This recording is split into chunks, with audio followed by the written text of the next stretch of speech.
Good morning. Good morning, good morning, good morning. There we are. Good morning. I'm gonna try to fix my life this morning. How are you? It is Tuesday, August 2nd. Good day. Good day, good day. I'm gonna close some of these unused applications as I'm being told by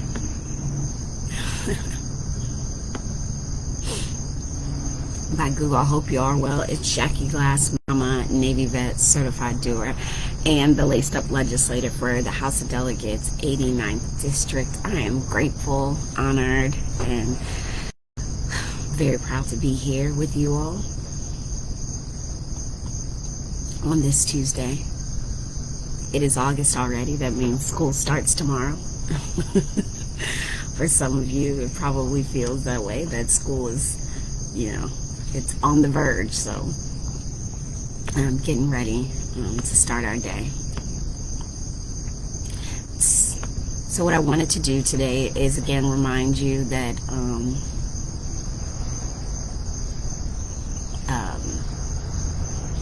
that we have our newsletter, and that gets put out every single month. If you have not already subscribed to our newsletter in the post, you can go ahead and do that. You'll get a better understanding of what we're doing month to month, also what we have going on, what you can look forward to as we sort of get ourselves ready and prepared to wrap up this year and get into session in January. For me, mentally, it's already November just because the amount of work that we have out ahead of us. But I definitely want you guys to subscribe to the newsletter and let other folks know, hey, don't you want to know what Jackie over here doing? Get them to subscribe to the newsletter as well. Secondly, we are in our third week. We're in our third week of summer school for certified doers. I had the honor and privilege of teaching summer school to a group of children yesterday, which was amazingly great. Good morning. It's children at a summer camp. We taught the cycle of a bill.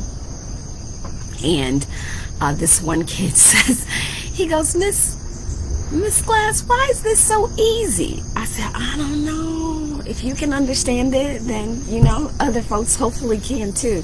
So he asked a very poignant question. I showed him a picture of me testifying or going up for going to committee for my bill. If you don't know what committee is, that's why you got to go to summer school. We need you to come to summer school. It's this week we have 2 more weeks of summer school. You can sign up on the website delegatejackieglass.com. You'll be a little bit behind, but you'll still get some really great information. Good morning, Sunny. Good morning, Vince. So we have summer school. Oh, and the poignant, he said, it's all white dudes. And we were talking about the Judiciary Committee for the Senate, and I say yes. A lot of times, many people up there, many committees only look like one type of person, which is why we need our young people to participate. This is why you've got to participate more and more and more and more. That's why we need you to find a way to engage, and you don't have to be elected to participate. There's so many different ways, but summer school's a great way. The kiddies had loved it. Was really excited to teach it to them with my little citizen helping me out too. And then and we want to keep this good work going, which means what we got to do. We got to fundraise. So I come hat in hand. I'm asking folks to try to give $20 a month. $20 a month would help us. We just brought on some interns, we brought on an intern yesterday. Hopefully she will get all she needs to get started today. If you have a high schooler that is interested in maybe committing an hour or 2 a week to what we're doing, we want to get young people engaged in this process in a meaningful way. As we look down the road of all that needs to be done. Remember, this is a part-time job with full-time problems, and we definitely are staffed for part-time work, but we want to have full-time success. So we are definitely looking for more interns, more young folks that want to get engaged in that way. I'm trying to make sure that we, as the sun sort of crawls in its own little way. Good morning. Good morning. I'm so glad you're on here, Mac, too, today, because I have a lot of a bit of commentary, and I want you guys to join in. And this is always for both of us, about what's happening in our world that makes it look like we're walking back to the 1960s, just by the way we're treating women, by the way we're treating veterans, by the way we're treating non-wealthy folks, by the way we're treating non-white folks. We are definitely in a time where the policy, the politics, the policy, the legislation, the way of business is walking us backwards. And I say to the 1960s because that's what it sounds and feels like. But first, right? If you haven't gotten a chance to check out some of the activities that are going on around our city, tonight is National Night Out in Old Huntersville. I'm gonna make it a point to try to get over there, even if it's at least for an hour. So I got a jam-packed day. So I can't guarantee that I'll be there the whole time, but I'll definitely do my best to get there and show my face and say hello to people and give out resources, the resources that we have. Speaking of resources, if you do not have the My Norfolk app on your phone, please put it on your phone. I often get questions about things that are handled at the local level, and that is perfectly fine, because what I'm going to do is I'm going to guide you to the right place. I'm going to let you know what my role is as your state elected representative. There are things that are not out of my control, but totally in your control, that you can do right on the My Norfolk app. So I'm encourage you guys to download the My Norfolk app. And if you haven't heard of 211, another resource, 211 is a great referral resource for anything. I don't care if you're looking for school stuff, if you're a returning citizen and you're looking for work stuff, if you're looking for a counselor, if you look at 211 is like the encyclopedia of help. So keep those things in your back pocket. And I'm sure you heard of 988, which is a new resource for mental health referral services. And they work closely with the folks needed to get you support if you're having a mental health, not emergency, but you have a mental health need. But even if you have an emergency, that system does work closely with 911 in the event that there is imminent harm. I just want to make sure y'all stay resourced up, because if you do that, we get more things done. So, good morning. All right, so let me get into this. I'm sort of looking at my debriefing while we do this, what's going on, and I'm gonna tap into kind of where my head is. Recently on the news, there's been a lot of conversation about the PACT Act, right? And so many people don't necessarily know what the PACT Act is. Talking about veterans, this is a bill that would have, a bill that would have expanded what the Veterans Affairs Healthcare Department of Veteran Healthcare Affairs would have been able to pursue, that veterans whose military service included exposure to these burn pits. And these burn pits were these large trenches that were dug up where you dispose sewage, medical waste, and other trash. And so a lot of the veterans were exposed to these toxic substances, fumes in the air, and they have certain illnesses and symptoms. Some of them are getting cancer. And so what the bill would have done is remove the burden of proof for veterans that veterans right now need in order to show that they receive care. Now, let me just tell you about this health care system. Many folks get I think have a jaded view of what it is that every veteran receives health care from the VA. That is false. That is false. Not every single veteran receives support from the VA. You have to have a service-connected disability, and that's again another burden of proof that whatever it is your ailment is, that happened while you're on active duty, or as a cause of being on active duty. And so these guys, if we assume that they were in the area of those burn pits, and they have it, and they have a grace period, but Some of these guys wouldn't be able to, are having a difficult time, proving that their illness is directly related to this burn pit exposure. And this PACT Act, again, would have allowed for them to be able to get the care they need because of the service that they gave. Where these burn pits were. The unfortunate part is that folks that say they're for God and country, right, that say they're for the veterans and have been I think there have been a faction of folks that think, that the only people that support veterans are one specific party, but a lot of folks voted against it. A lot of, I think they said 24 Republicans voted against this. And so, some of them that originally voted for it, to about 24 of them that originally voted for this bill ended up flipping and voting against it. And I tell you guys this because this is the same thing that we saw at the state level with housing protection. So Delegate Price brought this bill forth that would have allowed localities more teeth to be able to act against slumlords. Delegate in Portsmouth, Nadarius Clark brought forth a bill that would have helped with medical debt. Now, these bills passed initially, right? But when they were brought back, there was some... When they were brought back, because the executive branch, the governor, vetoed them, the people that voted for it end up switching and not voting for it. And so it's this game with you all's lives that is being played through party politics, right? Like, seriously, we are playing with, I ain't playing with your life, okay? I understand that 0.002% of Virginians get to be legislators, and I know the gravity of the decisions that we're making for you all. It's real. It has consequence on every single person. And so when we see things like that, this is another instance where people are being elected. We are being elected to go and do a job for you all and playing for your lives. Yeah. And so Isabel said, can you explain why they're voting 2 times on the same thing? I believe the reason why they're voting because there was an amendment made, right? There was a request for amendment made.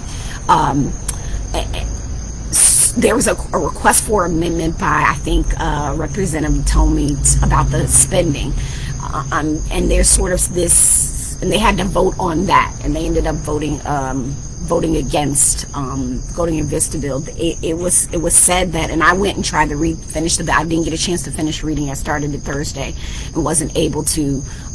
It's about 54 pages just to go through. I just wanted to go through and read the bill and see what it meant and see where this money, and so far it looks like all of the money that would have gone to help the veteran affairs, help these veterans, all the money that, when I say appropriated, that means that money is put towards that particular cause. All the money appropriated would have only been allowed for medical health care. And so as I started digging, I realized that, again, this is folks playing games, that these particular Republicans took out their anger over a separate bill where they were, that I think the party was attempting to pass the Inflation Reduction Act.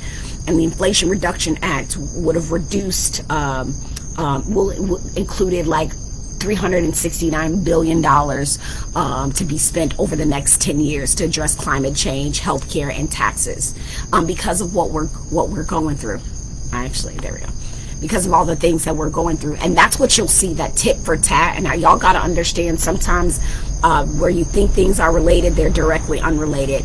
People are pushing and pulling to get one thing or get another. Luckily, in the Virginia state legislature, you can't pack a bill with a bunch of stuff. And so you guys know on the federal level, you'll see bills that are like, have hidden stuff in there, because that's real, and that happens on both sides of the party. Like, you'll see people pack other things inside of a bill just to get other stuff done within that bill. We are not allowed to do that in the Commonwealth, right? We can't take and bring forth an issue on one thing and change the whole thing and put other stuff. We don't do that. We do one piece of the code section at a time, right? We don't open up one bill doesn't open up all the code. It only opens up that section, which is also dangerous, because if there's something in that code section that somebody may want to offer, once you open up that code section, it can be altered. So the particular area where you're trying to create the change. Now, I say this because it goes back to the Commonwealth. You all know, and I feel some type of way, and it's on my legislative agenda, about how we just did retirees, veterans, on this past session. There was a bill brought forth that would have gave some tax mitigation to folks with military retirement. We are one of, I think, 9 states that tax the retirement. The plan that we brought forth, remember I said this is a walking towards devaluing non-wealthy, right? Non-wealthy people, devaluing of veterans and the service that they provide. That bill only helped pretty much the wealthy veterans, right? You have to be 55 and up, and many veterans, like I said before, are retiring at 48. The average age, 38. The average age, I think, is 42 for an enlisted and 47 for an officer. But many of these people are retired with children in college. They're coming off being food insecure. Like, it's a lot of these different things that they're coming off of being retiring, and they are not eligible for this tax benefit. You got to be 55, which means you probably served quite a bit of time, or you're past that rough patch transitioning out of retirement, and you probably don't need that break. So we're not helping the vast majority of veterans in Virginia with the current military retirement tax reduction. We aren't doing it. I had a whole problem with it. Said it. I have, every day that I am out of the service, I have a more deeper appreciation for the service that I did do for our country, because we sort of devalue it a lot of times as veterans. Every single day, I think we have to do a better job of taking care of these folks, because if you don't know this, while we're on active duty, we don't have the bandwidth or necessarily the authority to be politically active in a lot of different ways. And so it is a level of responsibility that I feel as a former veteran, just like I feel it as a woman, just like I feel it as a black person, just as I feel it as a non-wealthy person, just like I feel it as a community-minded person. There's a level of responsibility that we have to show up and call the baby ugly, call the things that are happening ugly, because there again is a faction of people who think this is their country, this is their flag, this is their, and have marketed that really well while doing things to the contrary. Ron gets disappointed that they don't support veterans, but but the public eye, and that's it. It's the public eye. And when you win the court of public opinion, you typically win, especially in our day and age. He says, I will tell you this. Hold on, there we go. Tell you this. The comments are jumping. If one of their family was affected by the burn pits, they would likely. And so I say we're walking back, right?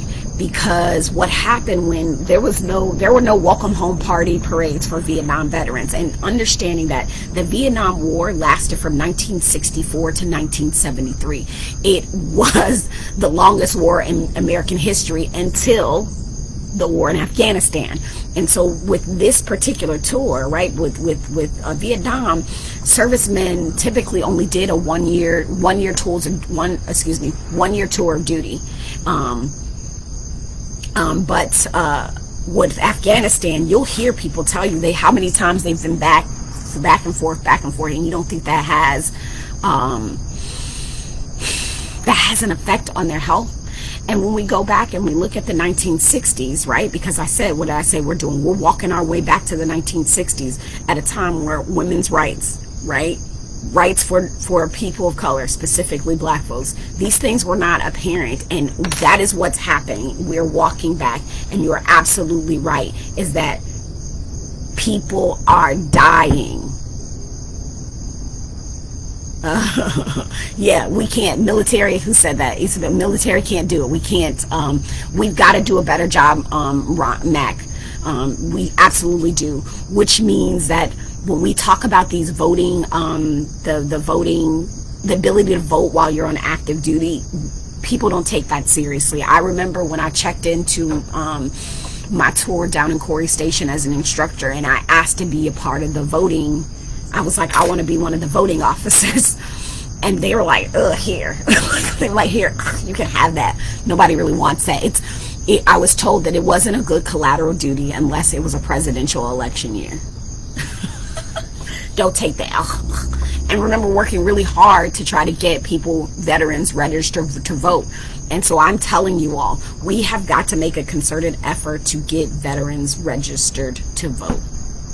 Or veterans and active duty folks registered to vote. Because here's what is real. And this is really real. And I'm saying this because we are walking backwards. A veteran friend of mine was having a conversation with me yesterday. And this person said that an active duty person walked up to them and said, so what is going to happen if they repeal same-sex marriage? What's going to happen to me? What's going to happen to me and my wife? And she was really concerned. And you can see what this vet said is that you can see the other folks who have that ideology, right? Who have the ideology that she should not be able to get into a civil contract with whoever she wants to get into it with. She should not love whoever she wants to love. They uncomfortably sat there. She was like, so what's going to happen to my wife's medical benefits? What's going to happen to my housing benefits? What's going to happen to... And he was like, you will cease to exist in the military. Because a very long time in the military, we knew people that were not... that were lesbian or gay or like we knew them. I knew a guy that cross-dressed, right, outside of uniform, but we had to pretend like who they were did not exist. And so we have this faction of people, this party that is essentially trying to disappear people, whether it is not giving benefits because we disappear these veterans, right, because they die. Whether it is not acknowledging a whole person and we make everybody this one brand of people.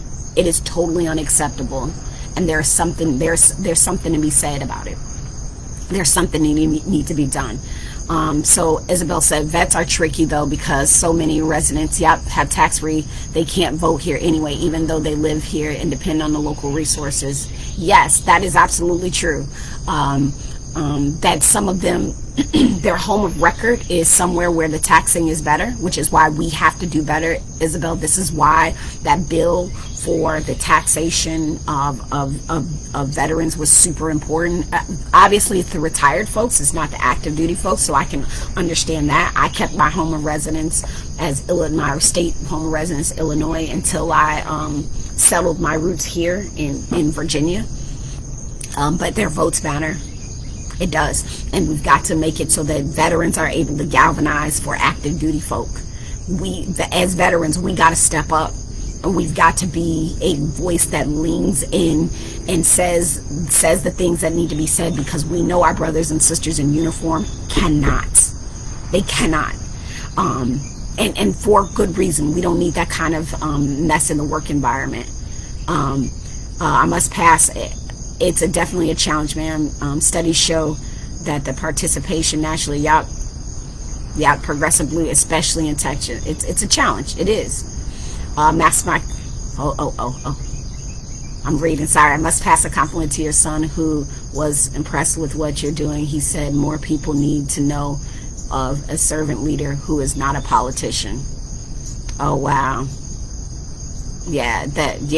Oh, thank you. Oh, from your son. Thank you. I appreciate that. Well, we're doing it because I think the most dangerous thing we can do, and I will continue to say this, is that the most dangerous we can do is having an educated electorate, right? When you all are able to make decisions from a place of better truth, not just my feelings, but a fact, I will walk you to the resource, let you make that determination, and tell you where I stand. I'll let you know how I'm voting, but we've got to do the work. They live in North Carolina because of the taxes. And so Ronald and Vince and folks, as we walk towards this next session, when we bring forth this amendment to change the stuff, when we start these initiatives to get us seen in the eyes, not of the law, but of the people, and especially people that are pretending as if they really give a care about us, I'm going to need you guys to show up. I just am going to say that we're walking. I'm looking for ways. Right now, the executive branch has an agenda to do better by veterans, and we're going to make it so. I'm going to hold them to that, right? Veterans, child care, like all these things that we claim that we're here and we're down for, we're going to challenge that, right? Because that's what you ran on. And if I say I ran on something, you need to challenge me on that too.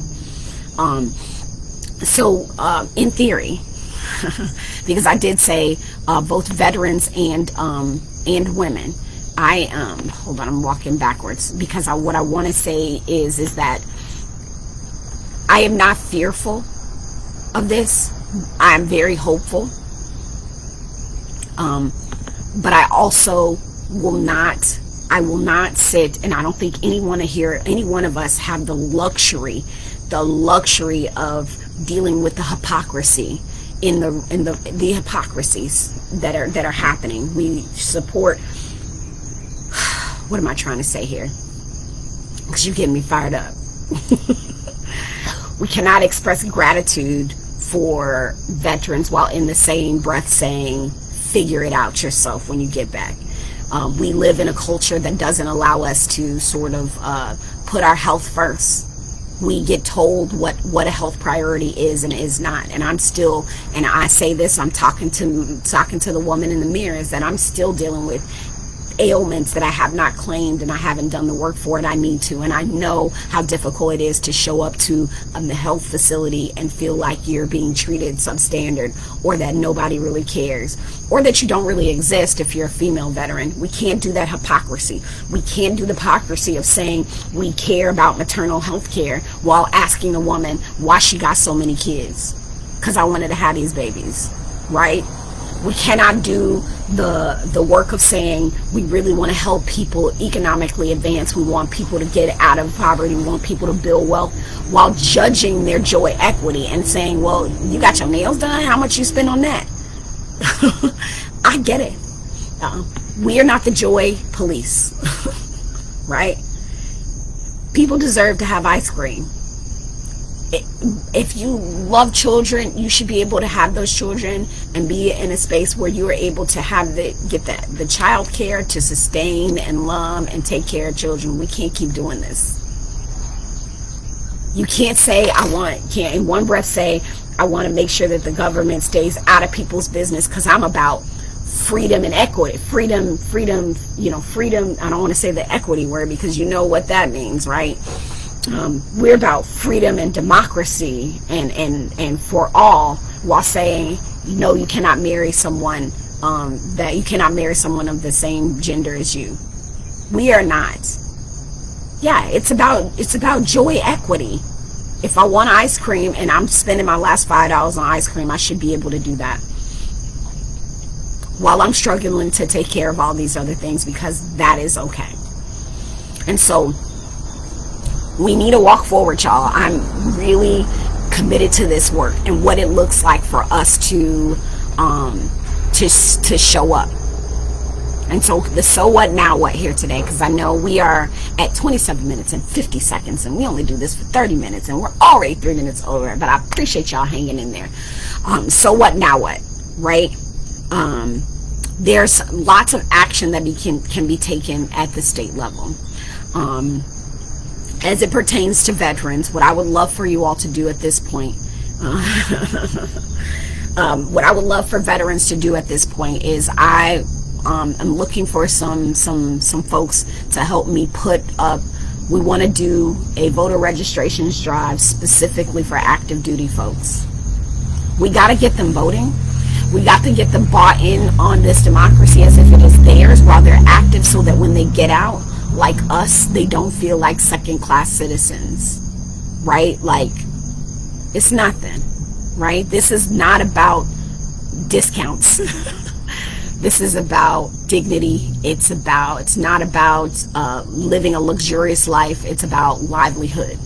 And when we got people sitting here saying, you got to prove that your cancer came from, that is wild to me, y'all. That is not okay.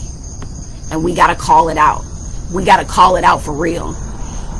And not just at the federal level, because as we walk our way, y'all, as we walk our way towards states' rights, because that's what's happening, we got to say here in Virginia, we not playing that, right? If we've got If we've got a government that says that they care about women, they care about veterans, they care about people, that means that's all of us. So it's going to be a struggle. It is going to be a struggle, and we're going to need you all to be a sounding board, especially this next session as we look at the types of legislation. When we look at the types of legislation, yeah, you should not feel like you are second-class citizens.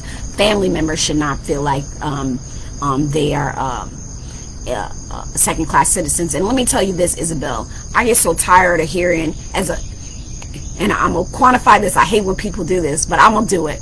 As a military service member who did dual military, who also did this as an active duty wife, right? My father retired from the military before I was, born. That we are not dependents. We're military supporters. We are part of a whole support system for a service member.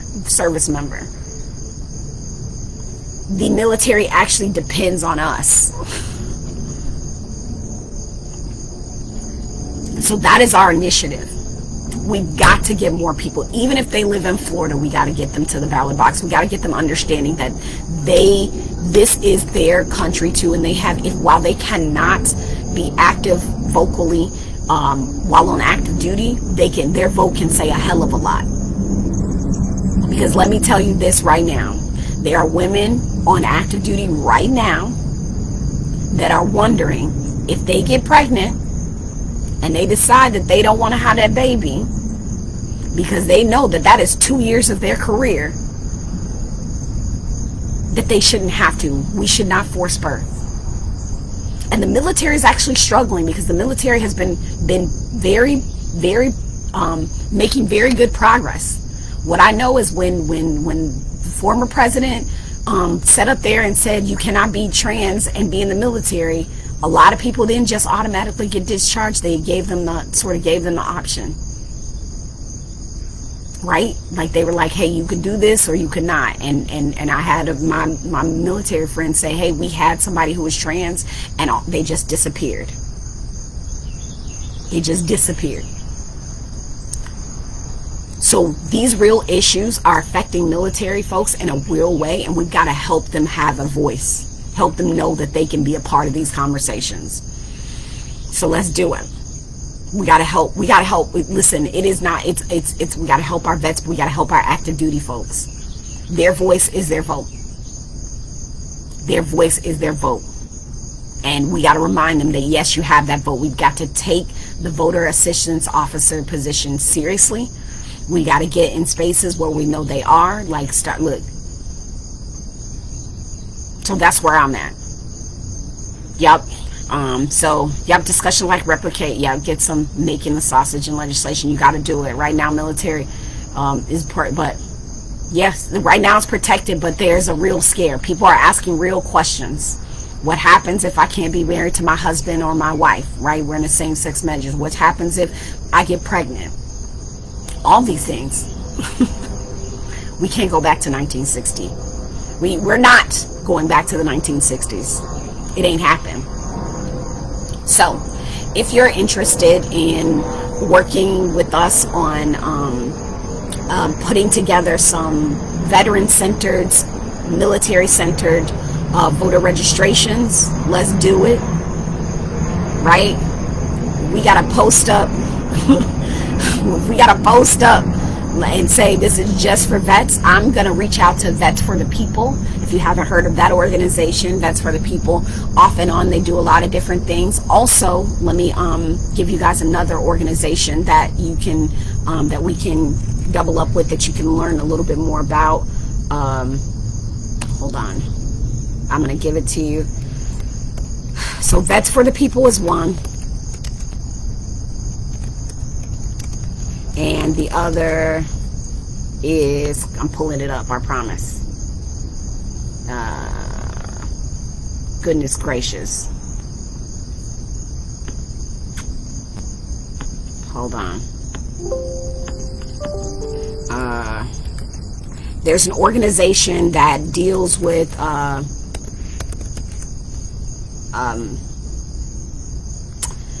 There is an organization that deals with veterans that want to help make a more fair voting system. And it is called, if you just bear with me, I apologize. I'm trying to get it so that you have it in the chat box, because you deserve that. You definitely deserve that. We're going to go to Gmail.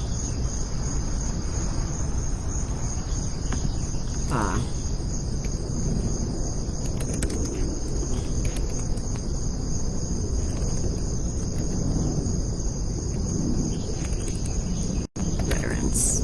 Y'all are good staying with me. I appreciate you.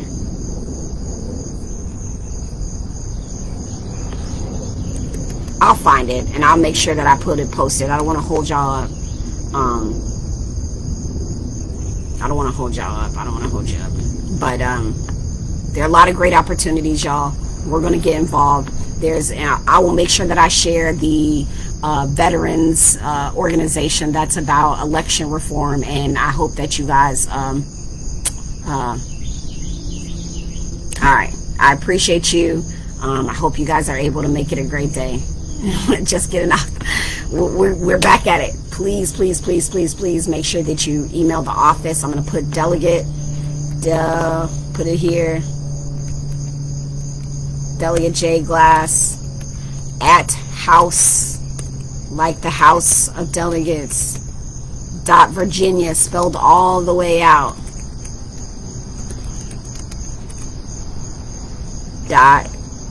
.gov for government. I'm sorry. What does he say? Who are you? What do you do? Yeah. What you mean by that?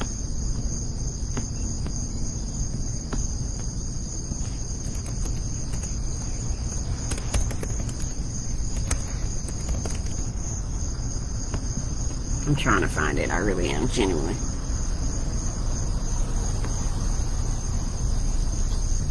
Yeah, we'll find it and we'll post about it. We'll make sure that we post about it. All right. Be well. Contact info. Are you laced up? Yep. We're laced up. Because we're the laced up legislator. Since Jackie last mama, Navy vet certified doer, your laced up legislator for the House Delegates to 89th District. I need your support.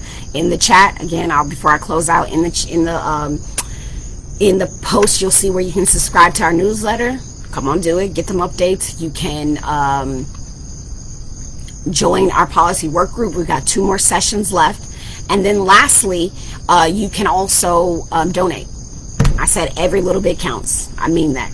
Every teeny little bit counts. If you can only give $5 a month, we take it. We'll send out those, what is that, times 5, 1. We'll send out 125 text messages letting folks know that we got town halls and updating them on legislation, right? That's what $5 will do. We will do the things that we can. Yep. Take care, y'all. Make it a great day.